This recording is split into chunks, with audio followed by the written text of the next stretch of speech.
মজদুর শোন, তোর ফোনটা একটু দে তো, ইম্পর্টেন্ট একটা কল করার আছে। ম্যাডাম, আপনি আমার সঙ্গে এইভাবে কথা কেন বলছেন? এভাবে মানে তোর মতো মজদুরের সাথে এর থেকে ভালো করে আর কিভাবে কথা বলবো? শোন, আমার ফোনে নেটওয়ার্ক নেই আর ফোন করাটা খুব ইম্পর্টেন্ট, তাই বেশি কথা না পারিয়ে ফোনটা দে। ঠিক আছে, নাম্বারটা বলুন।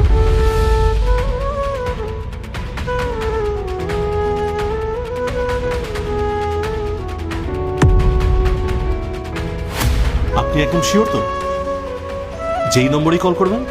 হ্যাঁ সেটাই তো বললাম, যেটা বললাম তাড়াতাড়ি কর। নিন আপনার ফোন। এরপর কি হয় সেটা দেখার আগে যেই মা বাবার কাছে 5 টাকা চাইলে 10 টাকা দেয়, না খাবার খেতে চাইলে খাইয়ে দেয়, সেই মা বাবাকে ভালোবেসে থাকলে ভিডিওতে একটা লাইক দিয়ে চ্যানেলটা সাবস্ক্রাইব করে দাও। আর তুমি যদি এটা না করো তাহলে আমরা মনে করবো তুমি তোমার মা বাবাকে ভালোবাসো না। তাই অবশ্যই এই চ্যানেলটা সাবস্ক্রাইব করে দাও। আমি তো শুধু এইটুকুই বললাম, যদি এই নাম্বারে ফোন করতে হয় তাহলে আমার সাথে কথা বলুন। জীবনে কোনোদিন সুন্দরী মেয়ে দেখিসনি তাই না? তোর মতো ফালতু মানুষের সাথে কথা বলে সময় নষ্ট করা মানে নিজেকে অপমান করা। চলো এখান থেকে। ম্যাডাম দেখুন তো ফোনে নেটওয়ার্ক এসছে কিনা।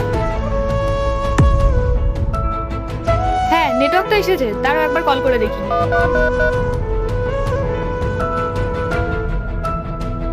হ্যালো। হ্যাঁ আমি আপনাকে অনেকবার কল করার চেষ্টা করেছিলাম, কিন্তু নেটওয়ার্ক প্রবলেমের জন্য কল যাচ্ছিল না। আমরা আপনার দেওয়া লোকেশনে চলে এসেছি, কিন্তু আপনাকে তো দেখতেই পাচ্ছি না। নেক্সট পার্ট চাইলে চ্যানেলটা সাবস্ক্রাইব করে রাখো, যাতে পরবর্তী পার্ট আসার সাথে সাথে সবার আগে তোমার কাছে পৌঁছে যায়। তাই অবশ্যই চ্যানেলটা সাবস্ক্রাইব করে রাখো।